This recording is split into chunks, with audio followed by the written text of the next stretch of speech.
Oh wow, have a look at these. G'day guys, good to see you back again. Now I'm just admiring some of these prints that I've got back here. Have a look at that. Isn't that just beautiful? Now, my recent Tasmania trip, I was able to shoot quite a lot of nightscapes, as you well know, and I've got some here from that trip. I've also got some from other outings that I've had along the way. Look at that. That's that boathouse down at Tasmania I shot a while back. Now, this video is not about prints, but I just got really excited about these because these have arrived here recently. And you know, oh, look at that. Look at that. That is the Binalong Bay Lone Tree, an absolute iconic shooting spot. Now, I'm so excited about these particular prints. They just go on and on. I mean, have a look at this. Have a look at that. Isn't that just gorgeous? Now, the really exciting thing is that what I'm going to do, and it's exciting on one hand and challenging on the other hand.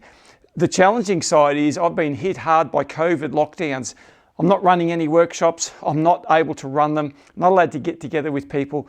In fact, at the moment, we're locked down into our house, into our property. So here I am going through these images. These I'm going to try and push to sell a whole heap of prints because I've got all of these prints here. These are just beautiful. I mean, I keep looking at them.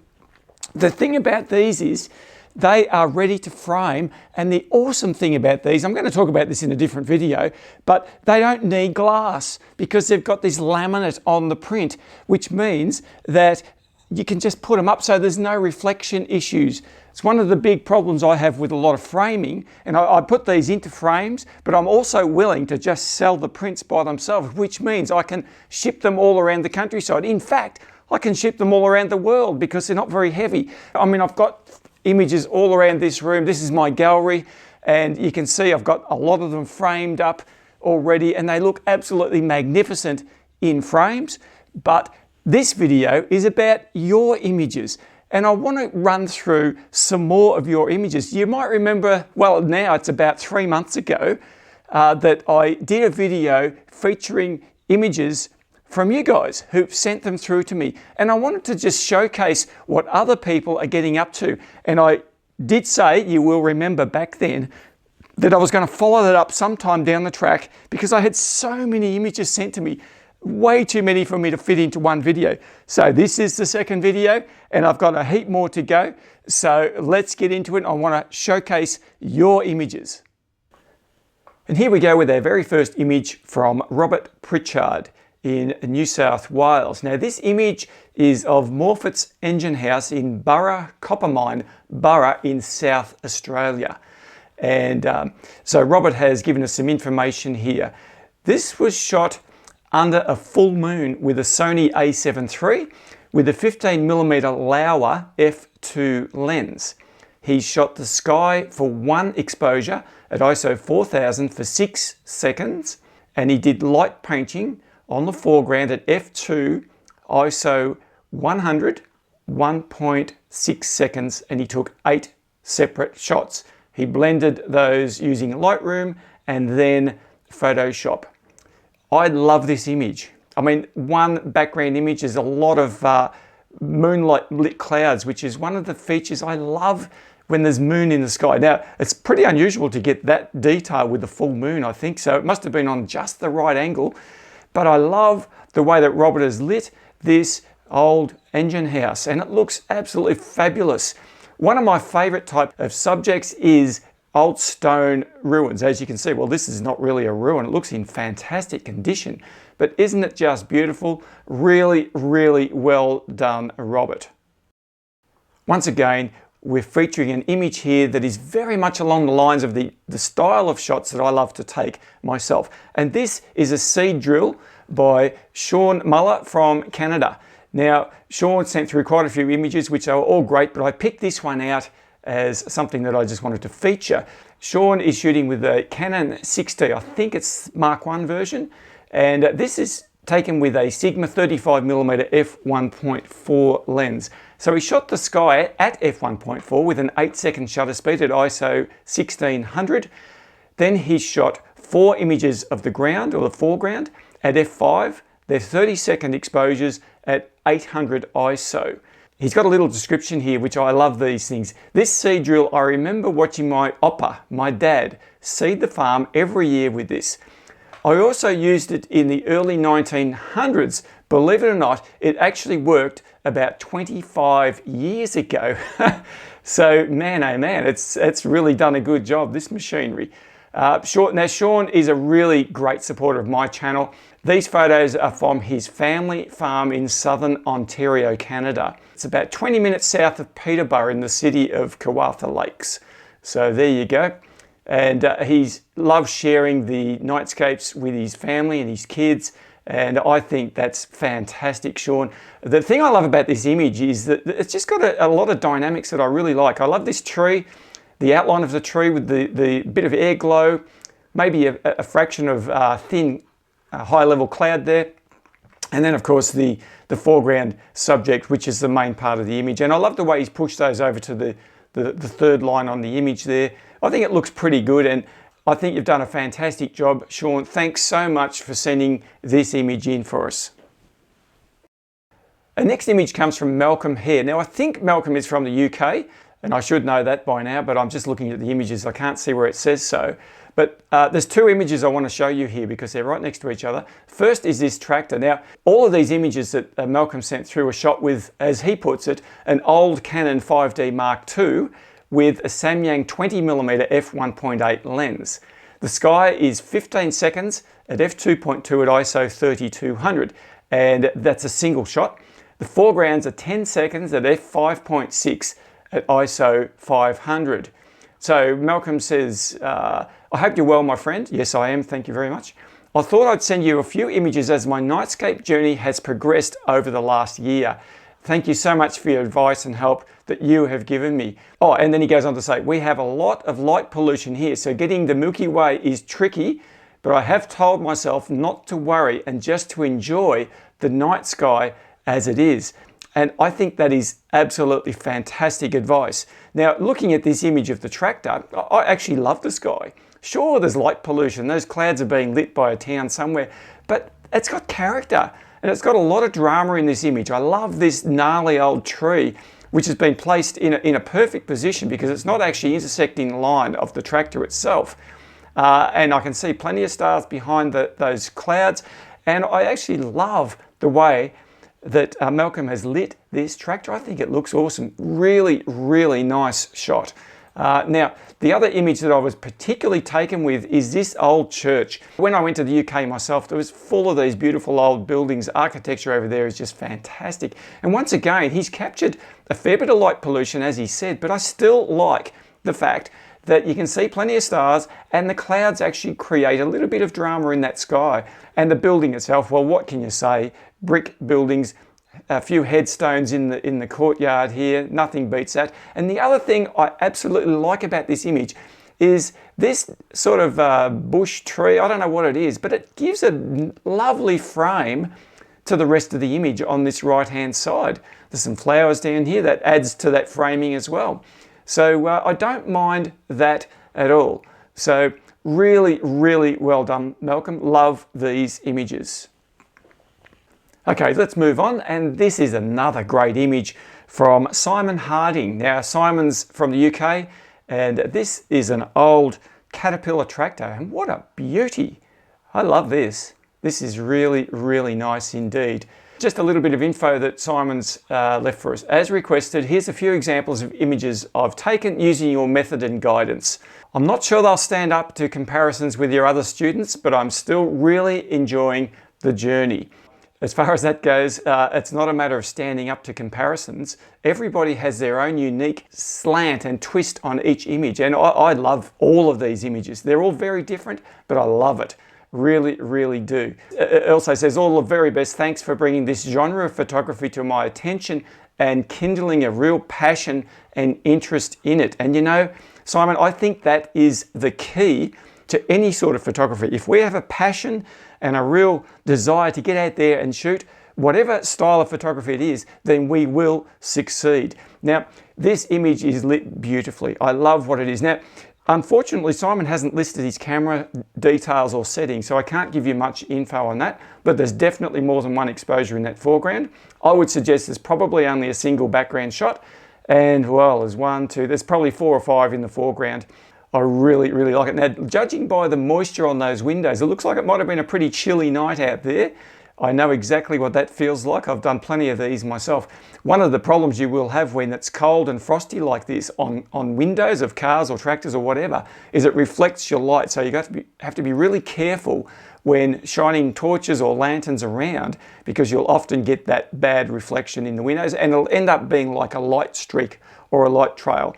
But Simon, you've done an excellent job with this shot. Okay, our next shot is from Robert Rosato, and he's in New Hampshire in the United States. So a little bit of a right up here. I shot this image back in March of 2021 up in White Mountain National Forest in New Hampshire. The area I set up the composition used to be a paddock that one of the landowner's horses would be in. The horse lived to be around 25 or 26 years old.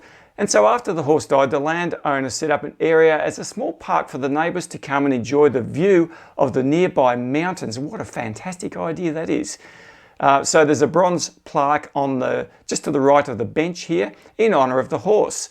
So he was visiting friends, and this is a Class 2 Bortle area, so it's quite dark. And of course he went to check this park out. It says, please sit and enjoy the view. So why not do that under the Milky Way? It gets pretty cold in this area. It was minus 12 degrees that morning. Now I think that's minus 12 Fahrenheit, and it's pretty chilly.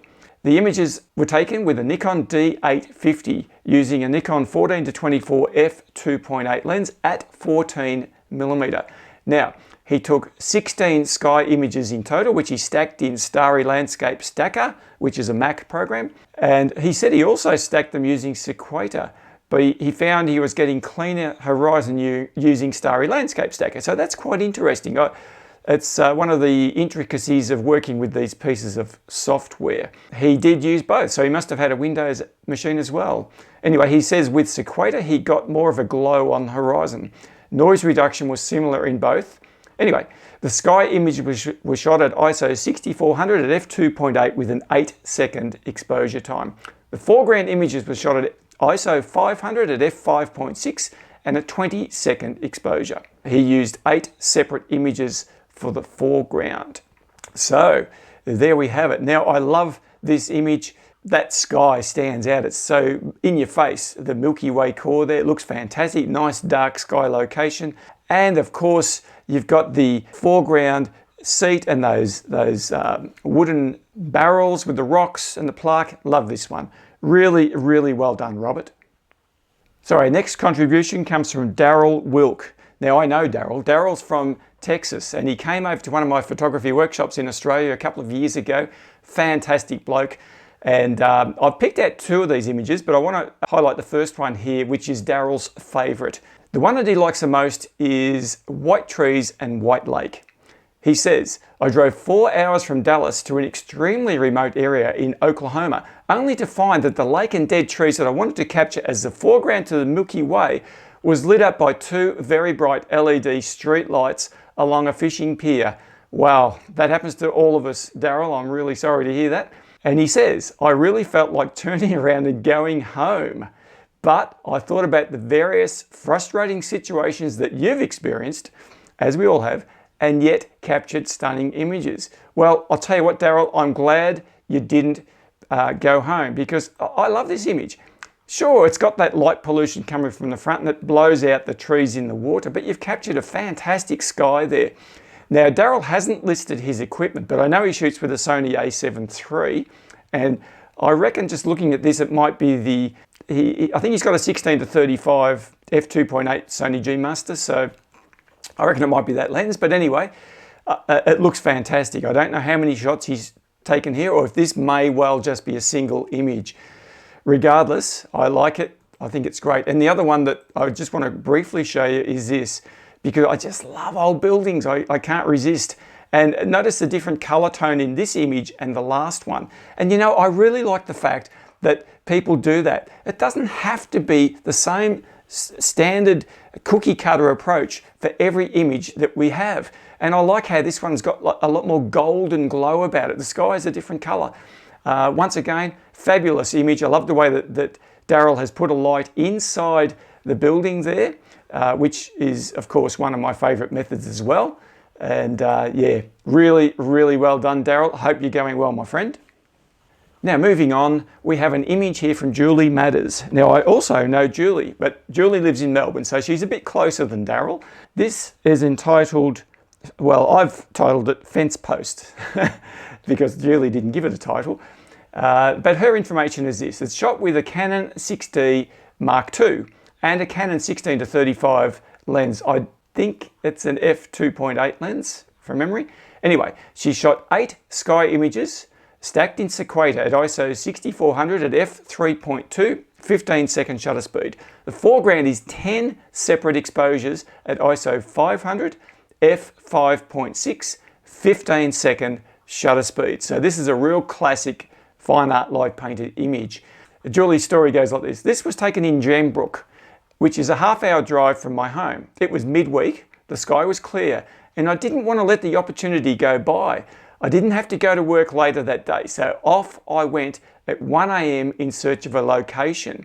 I am a little bit familiar with the area, but I have never checked out anywhere specifically for shooting astro.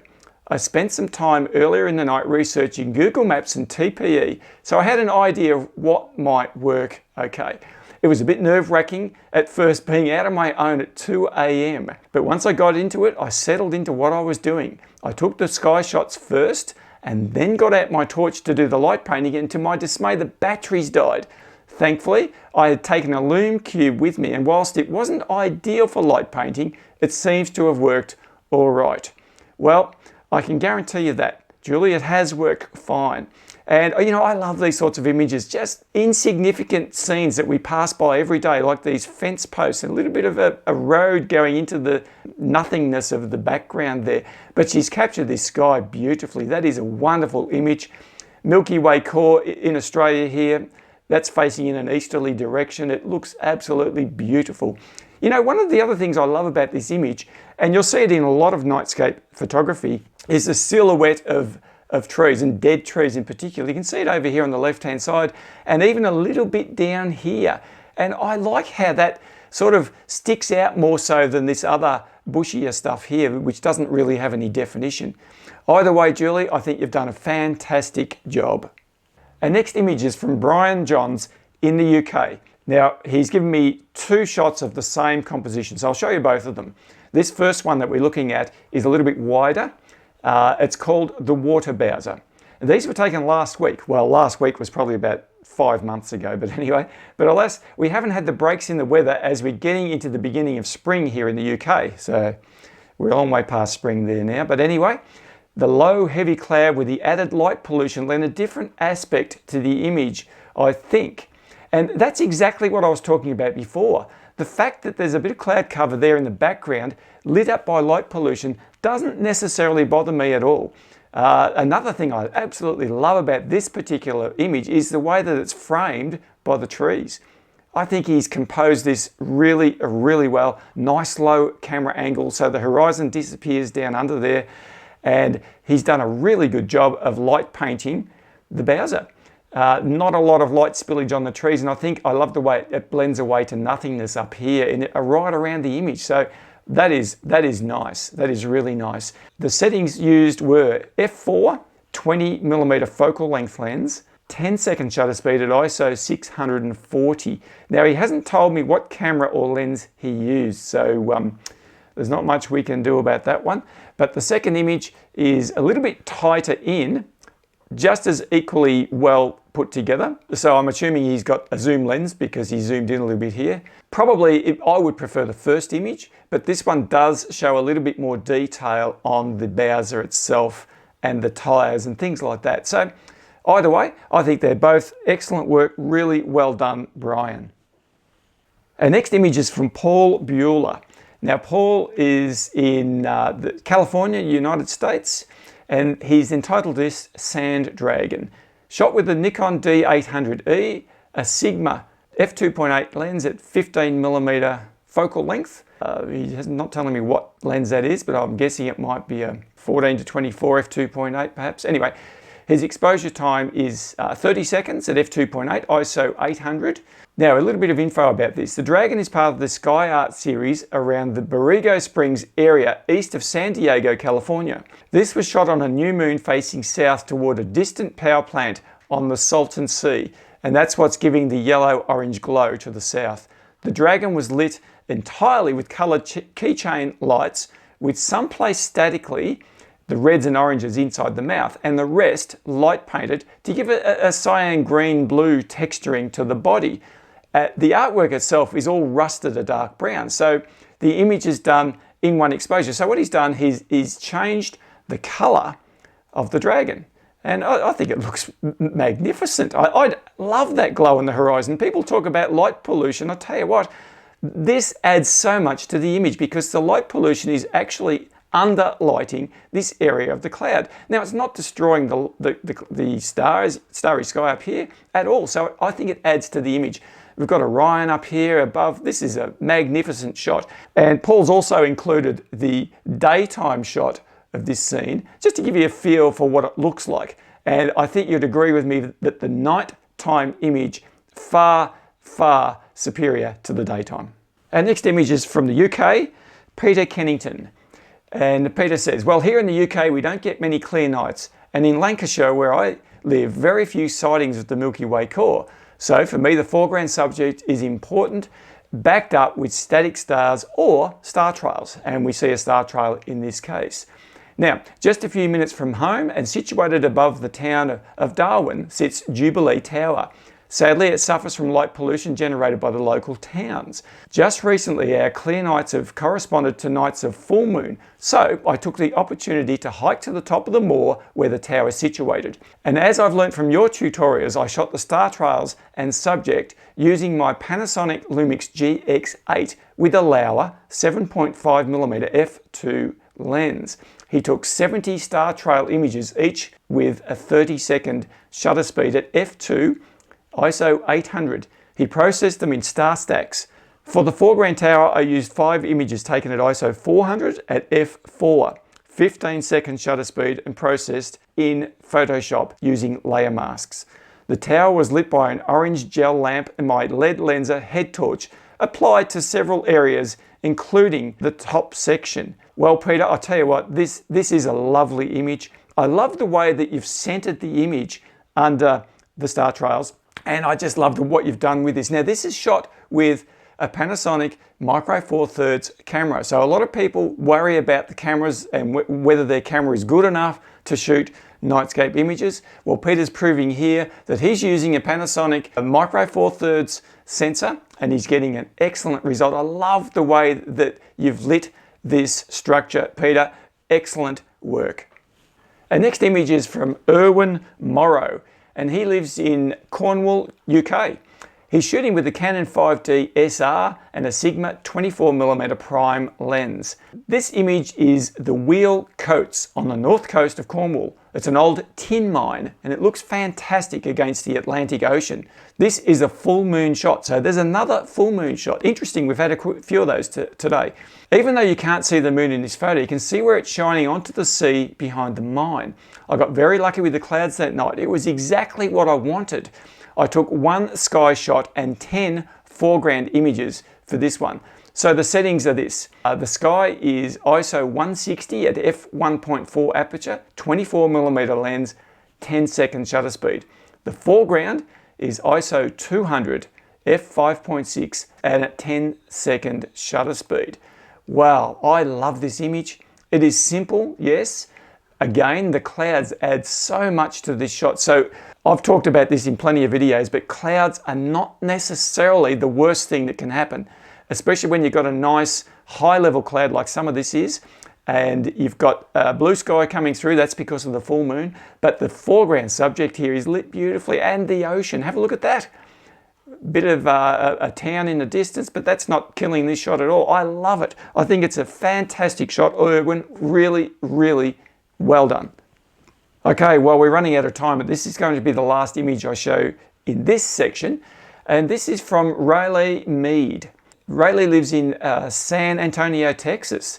This image was taken in Wyoming, in the snowy mountains a few miles west of Laramie, at the summit in the area of Sugarloaf Mountain. The altitude is close to 10,800 feet. The glow on the horizon on the left edge is the image of a forest fire across the state line in Colorado, known as the Cameron Mountain Fire. It was one of the largest fires in Colorado history. Wow. It was cold at this elevation, but the blessing is there was very little wind. My preferred light source is a small LED light, commonly sold in hardware stores, placed at 90 degrees apart to the right and to the left. So that sounds like classic low-level lighting to me. Small LEDs of the shape like a candle are often placed in interiors for a nice soft glow within. The foreground is underexposed, but dang, it was cold up there. Perhaps when I go to Wyoming again, I can do a better exposure if conditions are more pleasant. Well, I'll tell you what, I think you've done a fantastic job there. I love this image.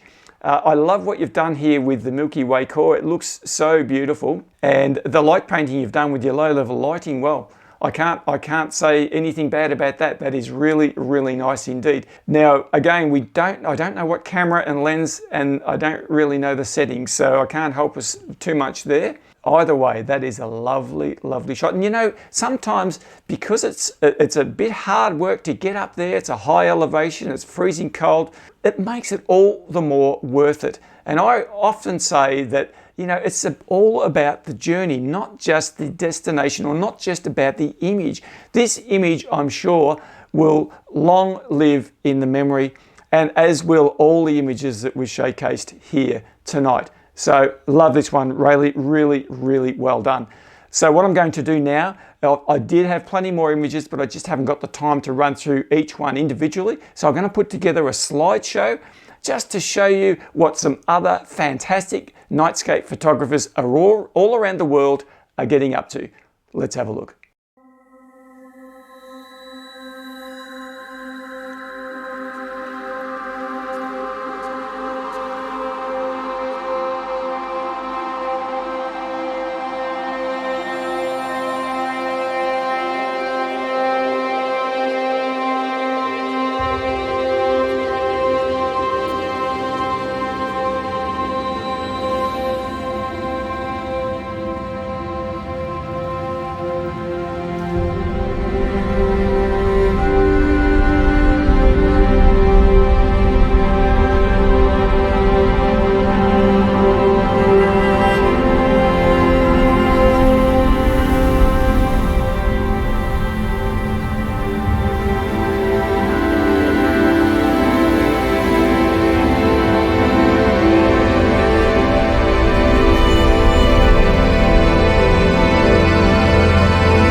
Well, I don't know about you, but I loved every single one of those images, and I really appreciate the fact that you guys took the time to send them through to me to have a look at, and I loved going through those images.